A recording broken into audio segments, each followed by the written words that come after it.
नमस्कार, एक बार फिर से स्वागत है बिहार की 10 बड़ी खबरों में। रोजाना बिहार की खबरों को देखने के लिए चैनल को सब्सक्राइब कर लें। चलिए शुरू करते हैं आज की पहली बड़ी खबर।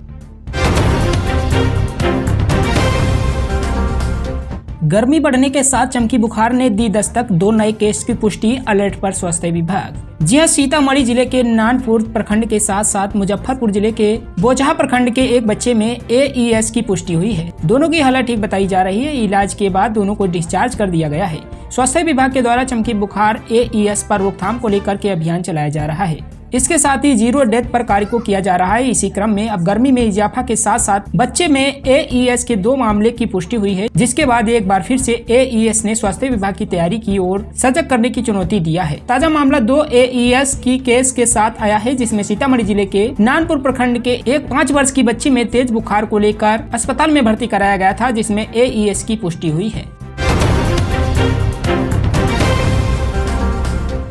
जिला अस्पताल में स्ट्रक्चर का अकाल, मरीज को खुद गोद में लेकर पहुंचे परिजन। यह मामला बेगूसराय के सदर अस्पताल से सामने आया है, जहां बीती रात जब एक घायल व्यक्ति को उसके परिजन सदर अस्पताल लेकर पहुंचे तो कोई भी स्वास्थ्य कर्मी बाहर मौजूद नहीं था। लाचारी में मरीज के परिजनों को गोद में ही उठाकर उसे सदर अस्पताल में भर्ती करवाना पड़ा। घायल की पहचान डंडारी थाना क्षेत्र के सिसोनी निवासी महेंद्र शर्मा के रूप में की गई है। परिजनों ने बताया कि महेंद्र शर्मा एवं सिसोनी के ही एक अन्य व्यक्ति विकास कुमार के लंबे समय से जमीनी विवाद चल रहा था और बीते शाम इसी बात को लेकर कहासुनी हुई और फिर मारपीट हुई, जिसमें महेंद्र शर्मा गंभीर रूप से घायल हो गए। तत्पश्चात परिजन उन्हें लेकर जब सदर अस्पताल पहुंचे तो यहाँ भी उन्हें काफी परेशानियों का सामना करना पड़ा। फिलहाल घायल महेंद्र शर्मा का इलाज सदर अस्पताल में चल रहा है, लेकिन स्वास्थ्य कर्मियों की इस लापरवाही की वजह से सदर अस्पताल की व्यवस्था एक बार फिर से सवालों के घेरे में है।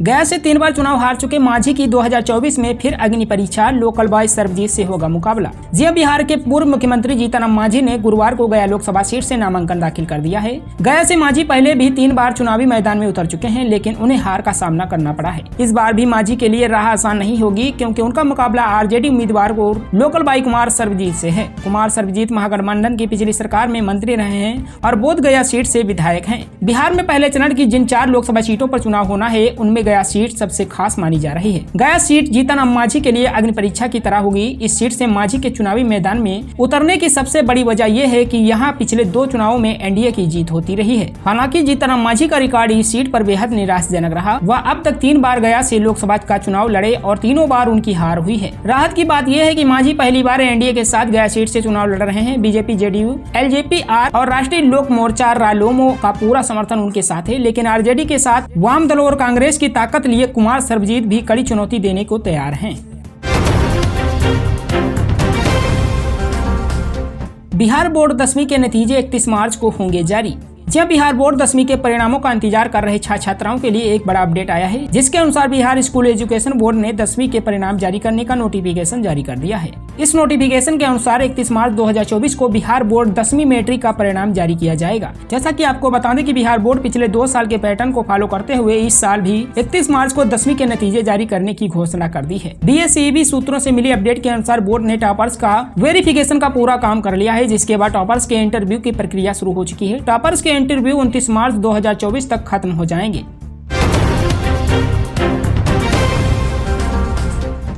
बिहार में 31 मार्च तक सताएगी गर्मी, अधिकतम तापमान पहुंचेगा 38 डिग्री सेल्सियस। जी पटना मौसम विज्ञान केंद्र ने 31 मार्च तक के लिए अलर्ट जारी किया है। केंद्र के मुताबिक उत्तर बिहार के लगभग सभी जिलों में 31 मार्च यानी रविवार तक गर्मी का प्रकोप रहेगा और अधिकतम तापमान 38 डिग्री सेल्सियस तक पहुंच जाएगा। मौसम केंद्र से जारी पूर्वानुमान के मुताबिक उत्तर पश्चिम बिहार के पूर्वी चंपारण, पश्चिम चंपारण, सारण और गोपालगंज में आगामी 31 मार्च तक अधिकतम तापमान 34 से 36 डिग्री सेल्सियस और न्यूनतम तापमान 20 से 24 डिग्री सेल्सियस रहने का अनुमान है। दूसरी ओर उत्तर मध्य बिहार के सीतामढ़ी, शिवहर, मधुबनी, मुजफ्फरपुर, समस्तीपुर, वैशाली और दरभंगा में अधिकतम तापमान 32 डिग्री से 38 डिग्री सेल्सियस तक पहुंचने का पूर्वानुमान जारी किया गया है और न्यूनतम तापमान 20 से 24 डिग्री सेल्सियस रहने का अनुमान है। इसकी वजह से गर्मी का प्रकोप मार्च में ही अपने सबाब पर रहेगा।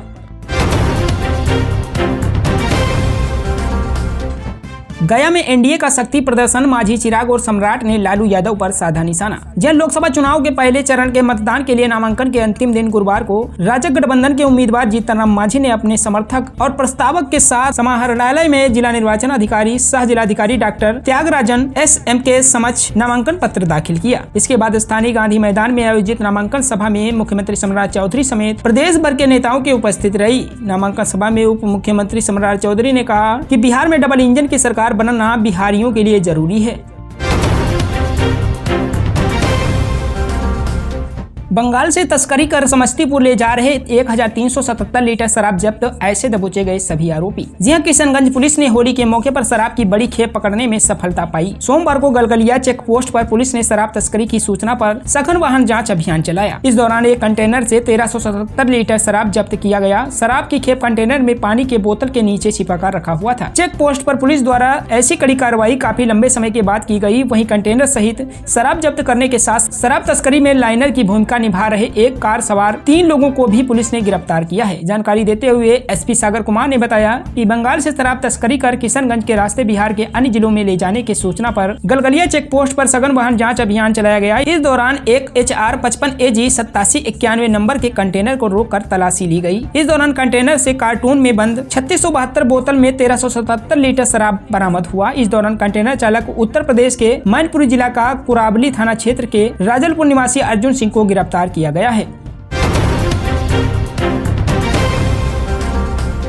जेडीयू ने जारी की स्टार प्रचारकों की लिस्ट। नीतीश कुमार ने इन नेताओं को दी बड़ी जिम्मेदारी। जेडीयू ने अपने स्टार प्रचारकों की सूची तय कर दी है। चुनाव के भिन्न भिन्न चरणों के लिए स्टार प्रचारकों की सूची में तब्दील होती रहेगी। वहीं सभी चरणों में बनने वाले स्टार प्रचारकों की सूची में मुख्यमंत्री नीतीश कुमार अनिवार्य रूप से रहेंगे।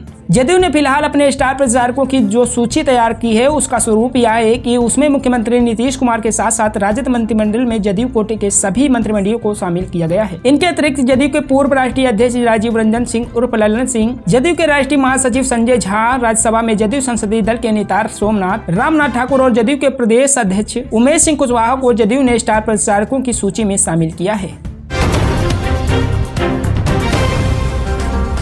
बिहार के चुनावी मैदान में मायावती की एंट्री। लोकसभा चुनाव के लिए बसपा ने उतारे 4 उम्मीदवार। जहां लोकसभा चुनाव को लेकर बिहार के सियासी मैदान में मायावती की पार्टी बसपा के उतर जाने से मुकाबला रोचक हो गया है। पहले चरण के चुनाव के लिए एनडीए और महागठबंधन के उम्मीदवार चुनावी रण में उतर चुके हैं। इस बीच उत्तर प्रदेश की पूर्व CM मायावती की पार्टी बसपा भी बिहार के सियासी समर में कूद गई है। बहुजन समाज पार्टी ने बिहार की 4 सीटों पर अपने उम्मीदवार उतार दिए हैं। बसपा की ओर से उम्मीदवार उतारे जाने के बाद अब एनडीए और महागठबंधन दोनों की परेशानी बढ़ती दिख रही है। यूपी सीमा से लगी सीटों पर बसपा का प्रभाव रहा है। दरअसल आपको बता दें, लोकसभा चुनाव में मायावती की पार्टी बसपा ने बिना किसी गठबंधन के चुनाव मैदान में उतरने का फैसला लिया था। यूपी के साथ साथ बिहार में भी बसपा ने अपने उम्मीदवार उतारने शुरू कर दिए हैं। मायावती ने बिहार की सियासत में एंट्री मारते हुए पहले चरण में होने वाले बिहार की 4 सीटों पर अपने उम्मीदवार उतार दिए हैं। पहले चरण में होने वाले चुनाव में गया, औरंगाबाद, जमुई और नवादा सीट से बसपा उम्मीदवारों ने गुरुवार को अपना नामांकन दाखिल कर दिया। अब इन 3 सीटों पर एनडीए और महागठबंधन के बीच ही मुख्य मुकाबला था, लेकिन बसपा के चुनावी मैदान में उतर जाने से कुछ सीटों पर त्रिकोणीय मुकाबला होने के आसार पैदा हो गए हैं।